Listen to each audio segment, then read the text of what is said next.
So today we're going to talk about functions and relations and inverses and, okay, what is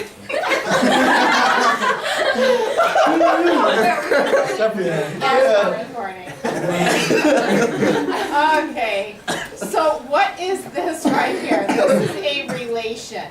A relation is a set of ordered pairs. When you see these squiggly lines, that's a set, right? So when you group a bunch of ordered pairs together, you have a relation, right? Now, do you guys remember what domain and range is? Yeah. What's domain? This is easy. Domain is all of your x values. And do you remember a while back how I told you how to list the domain? Yeah. The domain is in order from least to greatest, and don't repeat.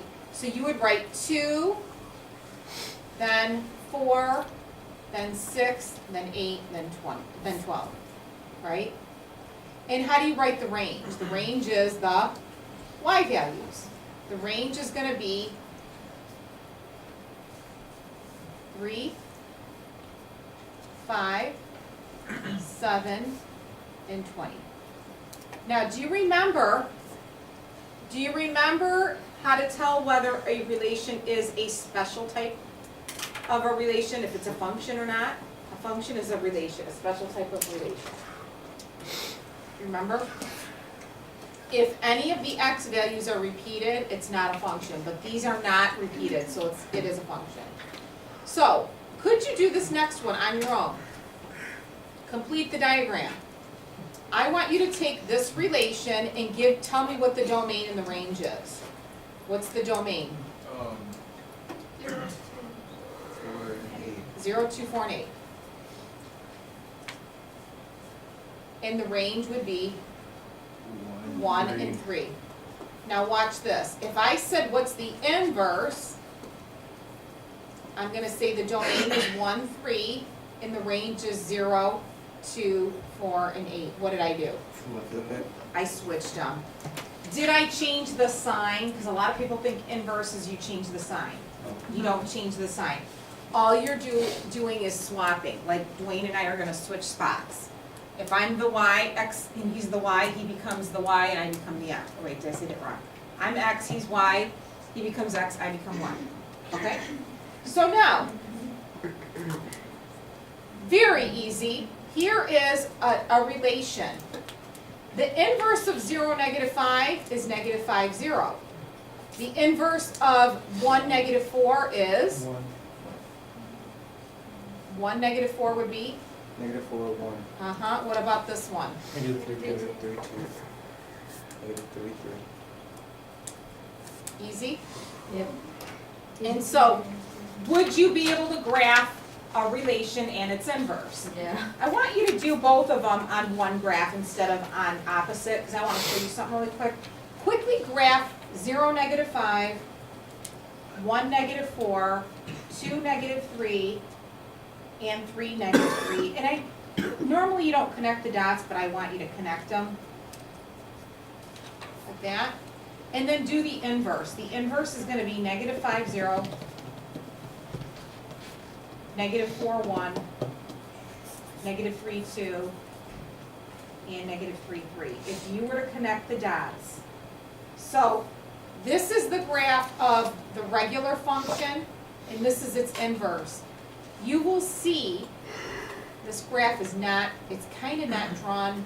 I distorted it when I did this. So it should look, if you were to fold your graph over the line, it has symmetry to the line y equals x. If you were to fold this over the line y equals x, you would see that this lands on top of that. So inverses have symmetry to the line y equals x, okay? Now, if you can switch x and y around, how would you do it with an equation? Same thing. You're going to take your equation, and by the way, this is a function. It's a line, right? So you might see this problem written like this or like this. Either way, they're both correct. if someone asks you to write the inverse for this, what's that? Yep, and that's exactly what you do. You flip, you switch, all you do is see where you see y, you're gonna put an x, so your y gets switched over here and your x gets switched over here. So all you're gonna do is take your, this is y, so in case they write f of x, you know f of x is y, right? So to write the inverse, all you do is switch these two variables around. And then what you have to do is resolve it for y. So how do you get y by itself? You're going to subtract x and divide everything by 2. So in other words, 1/2 x minus 4 is equal to y. So the inverse of this function right here, y equals 2x plus 8, is y equals 1/2 x minus 4. Okay? These are inverses of each other. Now I want you to graph both of these. I want you to graph both of them. Graph y equals 2x plus 8 down here on this graph right here where it says problem 3. I want you to graph y equals 2x plus 8. 1, 2, 3, 4, 5, 6, 7, 8, and up 2 over 1. And I'm sorry the graph is really small.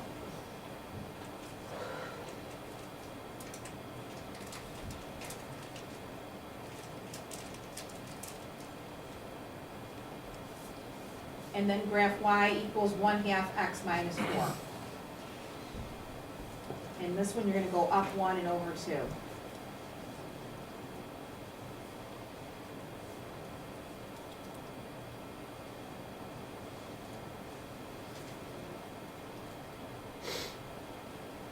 Now, does it look like these two lines have symmetry? If you were to draw an imaginary line, y equals x, if you were to take this line and fold, if you were to fold your graph along this line, does this line line up on top of there? Yeah. It sure does. And what you could do is take a second and you could look at the ordered pairs. Like for example, see this ordered pair? This is 0, 8. What's the inverse of 0, 8? 8-0. 8, 0. Is 8, 0 on this graph? It sure is. There it is right there. So the inverse of this point is that point. Do another one. You have 1, 10. Is 10, 1 on the graph? It sure is. It's right there. It's right where the arrow is. 10, 1. Yes. Yes, go ahead. I don't. It's the inverse. I graphed, the first line was the original, y equals 2x plus 8. Then what I did was I switched my y and my x around, and I resolved the equation for y. You want to get y by itself. And you get this new equation. This new equation is this. It started at -4 and it went up 1 and over 2. What did you notice about the slopes? The slope of this is 2. 2 over 1, what's this? 1 over 2. 1 over 2. So that's interesting. To Yes. see the, I don't know if you did it because I didn't see, look at the second point you did. Uh-huh. But to see if they're inverse, could you just take the endpoints of the two lines? Yeah, you could do, like, Instead of let's like- say 2 or 3 points, yeah. You, by the state of Michigan Department of Education says you have to be able to figure out inverses based on a table, a chart, and an equation.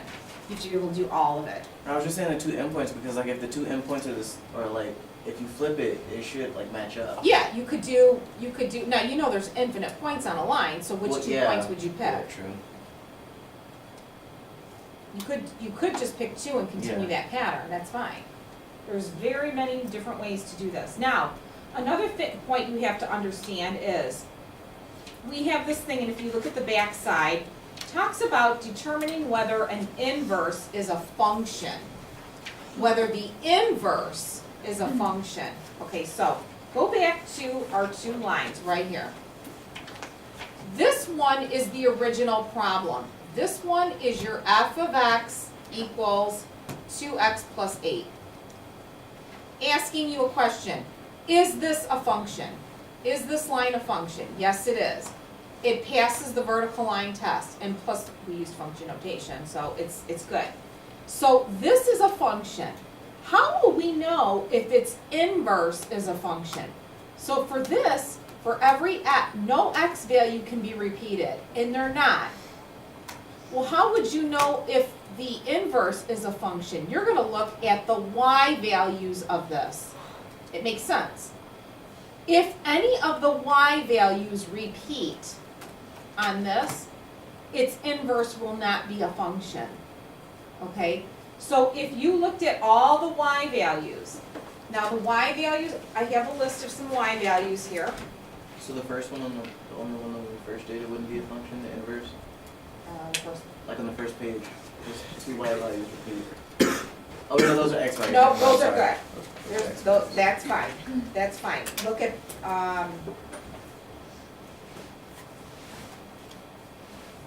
actually, you're right. You're talking about this chart right here, right? Yeah. Okay. This was the regular graph.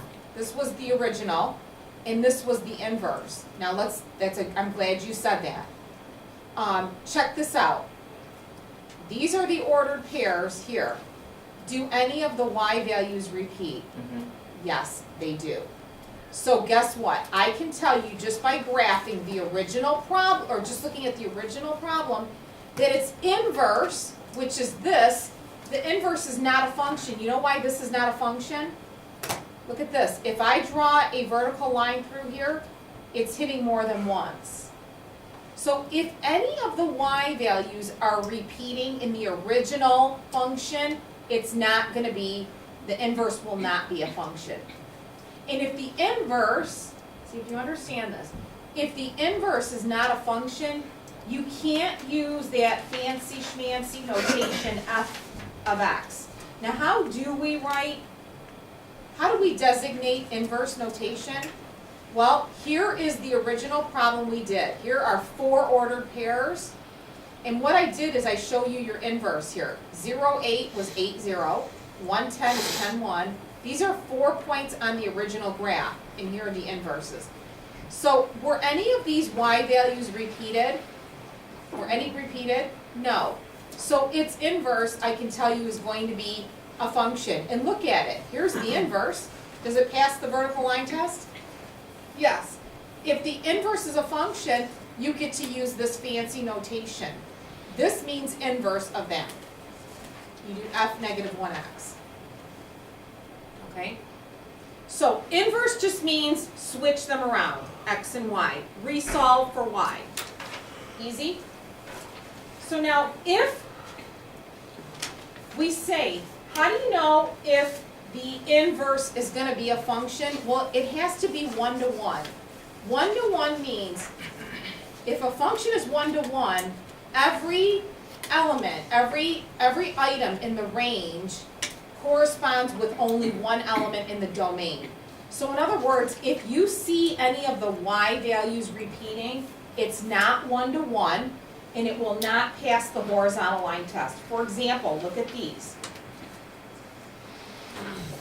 See this one, example number 1? Here's a function. This is not 1 to 1. The inverse of this, if I were to switch this around, now you know switching them around means 9, 2, 5, 4, and 5, 11.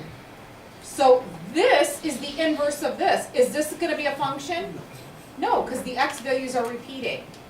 So they're going to ask you, is this function 1 to 1? 1 to 1 means for every, the range, for every y value, it's going to be unique. It's going to correspond to only one x value in the domain. So the other way you can look at it is switch these points around, and you see the x values repeating. So I know it's not 1 to 1. Check out this one. Is this one 1 to 1? You've got a 9, you got a 5, and you got a 6. They're all unique. So yes, this one is 1 to 1. So this is like the vertical line test, but it's called the horizontal line test. Check out these 3 examples. If I asked you, is this 1 to 1, you'd say no. Why? Because it doesn't pass the horizontal line test. Is the second one 1 to 1? No. No, this does not pass the horizontal line test. Is this one 1-to-1. Yes. Yes, it passes the horizontal line test. 1-to-1 means, does it pass the horizontal line test? That means, is its inverse gonna be a function? And that's how you answer that. Now, it says here, a function is 1-to-1, if and only if no horizontal line intersects the graph of f more than once. And if it passes this horizontal line test, and I'm sorry, it's in orange, might be hard to read, but here, right here. If your function passes the horizontal line test, then we get to use this fancy schmancy notation to designate that it's an inverse function. You do that. And then I know that indicates to me, warns me that you've got a function. That's the inverse of something. It's not the original, it's the inverse. You flipped the x and the y around, and it is a function. You can't use this notation if it's not a function. That's like saying, you can't call me Dr. Audia if I did not go through the rigorous program of become a doctor, okay? Even though I'd like for you to call me doctor, you can't, because I don't have that certification. That make sense? Okay, so now, go back to this problem right here. We're gonna move on past lines and points. Does anyone know what that is? You better know what that is. What is that graph to be? A parabola. Its shape is like this, right? Wait, what page are we on? Oh, I'm on the back side, I'm sorry. Back side under problem 2. I skipped around, problem 2. Okay.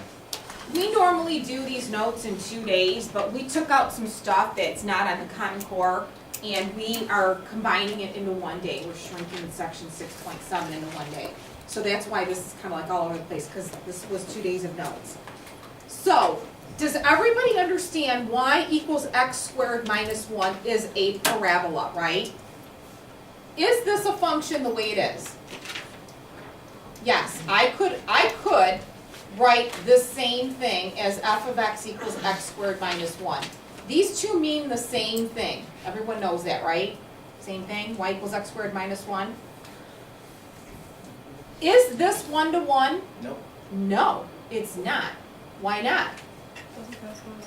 So, is the inverse of this gonna be a function? No, it's not. Because this does not pass the horizontal line test. Now, could you do me a favor and could you graph this? I'm gonna just have you use this piece of graph paper at the bottom, right bottom. Do you guys know how to quickly graph y equals x squared minus 1? You should all be able to do that, piece of cake.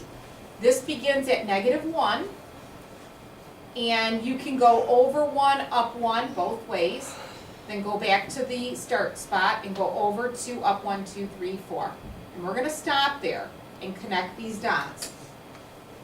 And I would like for you to name those 5 ordered pairs. Let's start with this one right here. This ordered pair, and just do it on this T-chart. We're not doing this one right now. This was day 2. We're gonna stick with y equals x squared minus 1. So I want you to name these 5 ordered pairs for me. The first one, the furthest left one, would be -2, 3, right? Then we have -1, 0. Then we have 0, -1.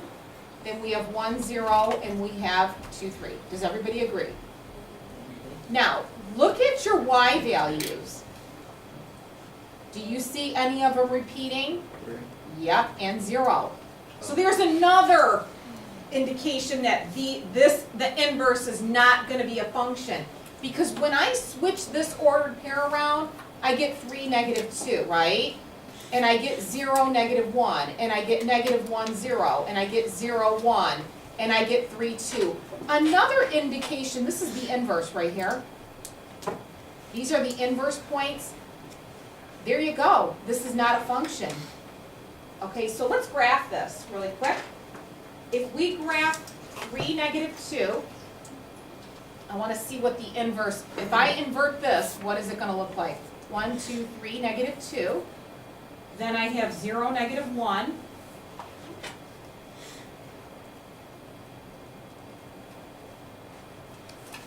Oops, I grabbed this wrong. 1, 2, 3, 2. 0, negative 1.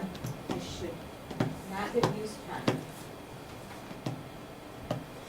You're going to have, right there. See how quick I am? So 3, negative 2, 0, negative 1, negative 1, 0, 0, 1, and 3, 2. Does everybody have this? So in orange is the inverse. Now again, draw a vertical line through that orange graph. Does it pass the vertical line test? Does that orange graph pass the vertical line test? No, it does not. So it's not a function.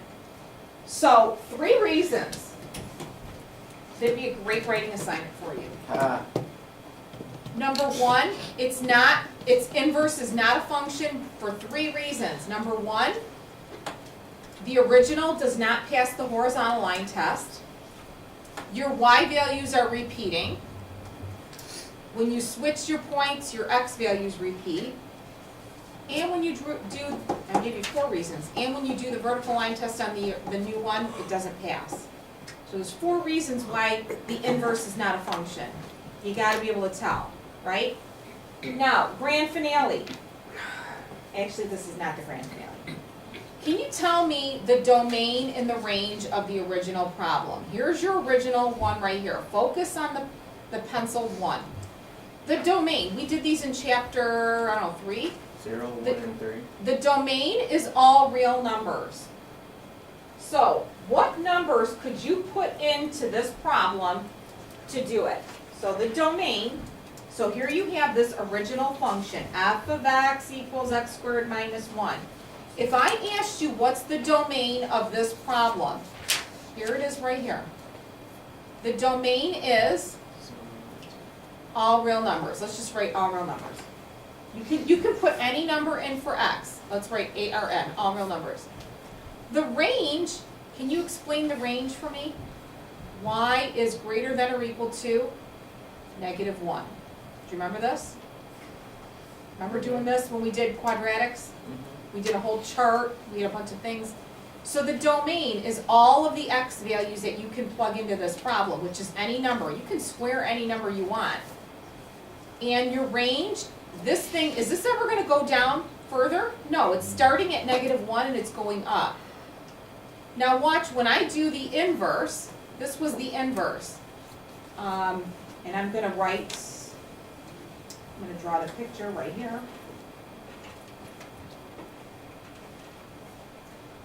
Now the domain, it started, here's negative 1. The domain for this, anyone think they know what it is, the domain?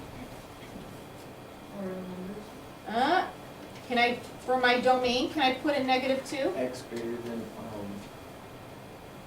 negative 1. Yeah, you got it. And then the range is going to be all real numbers.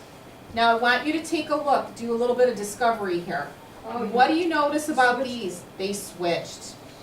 And that's exactly what you do. So really all you have to do is figure out the domain and the range of the original and switch them. And we already tested on that, so this is review. And the last thing you're going to have to do is, could you take this equation, y equals x squared minus 1. This is called the rule. That's the rule. When it's in an equation, that's your rule. Can you give me the inverse rule of this? What do? You switch x and y. Now how do you solve this for y now? Subtract 1. Not subtract 1. I mean add 1. Add 1. Add 1. And then square root. And square root. Yeah. So your answer is plus or minus the square root of x plus 1. Another reason why its inverse is not a function. Another reason.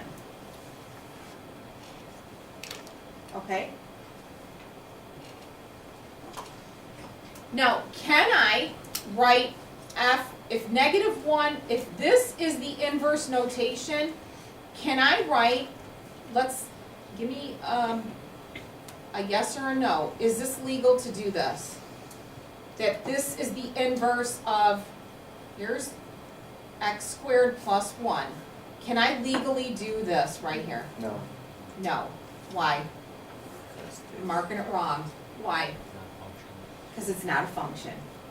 That's like calling me Dr. Audia. Can you call me Dr. Audia? Yeah, but It's kind of like fraudulent, right? So you can't call this a function when it's not. I proved it 4 times. It's not a function. So don't call it a function if it's not. Don't be throwing this f of x, f negative 1 of x, all over the place if it's not a function. Think of this as you only earn this title if it is what it is. Okay? If it is a function, then you get to call it a function, but it's not, so don't do that. Okay? So, what I want you to do, for me, is go to the next page, and I want you to look at this example number 1. We're going to do the next 2 problems together. Actually 1A and B. 1A and B. I want you to find, and I am skipping a couple things I'm probably going to do tomorrow. I want you to find the inverse of this function. So, this says y equals 3x minus 4. Do you agree? That's what that says, y equals 3x minus 4? Yes or no? Yeah. Yes? So, can I ask you, before we even find the inverse of this, what is the domain in the range of this? So this is just a line. It starts at -4 and it goes up 3 and over 1. And this thing goes off the page, but we're only going to show you a part of this graph. So with that said, the domain, this line goes on to infinity. It All real goes numbers. up to the sky. He said it. The domain is all real numbers. What's the range going to be? Same. Same thing. With a line, the sky's the limit. You can put any number you want in and it's going to reach any number it wants to. There's no stopping it. So now, if you switch when you do the inverse, guess what? They're going to be the same thing. This is an easy problem. Did this problem, is it 1-to-1? Is this 1-to-1? Is it 1-to-1? Does it pass the horizontal line test? Yes. Yes, so guess what? It's inverse. It's inverse. Yes, it will definitely be a function. If the original passes the horizontal line test, then the inverse will be a function. Now the last thing you have to do is this. What is the inverse of this function? X equals 3 minus 1. X, thank you. Thank you. And now resolve it for y. Add 4 and divide by 3. Now, this equation went to school, got its doctorate degree, graduated with honors, and guess what you get to do on this one? Call it a function. You get to write f -1 x equals 1/3 x plus 4/3. You get to write that notation, designating. Once you say that its regular function is 1-to-1, its inverse will be a function. Let's do another one. B. How would you graph y equals x squared minus 7? Let's sketch it. It's a parabola. Where does it begin? At -7. 0, -7. Yep, right here. And it goes like this, right? What is the domain of this function? All real numbers. Excellent. What's the range? Y is greater than or equal to -7. Guess what this is going to be? Opposite. X is going to be greater than or equal to -7, and your range is going to be all real numbers. Remember, domain is still X. Okay? Now, is this inverse going to be a function? Why not? Why not? It doesn't, this does not pass the horizontal line test. But can you still write the inverse relation of this? Yes, you can. How do you do it? And we just did it a minute ago. What would you do? You're going to switch x and y around. So x is equal to y squared minus 7. Then do what? add 7, and take the square root of both sides. So you get y is equal to plus or minus the square root of x plus 7. Now unfortunately it's backwards, you might want to fix it, but that's it. I'm saving question 2 for tomorrow Why, nip time? because I want you to start, here is, starting with number 9. We're gonna do this assignment.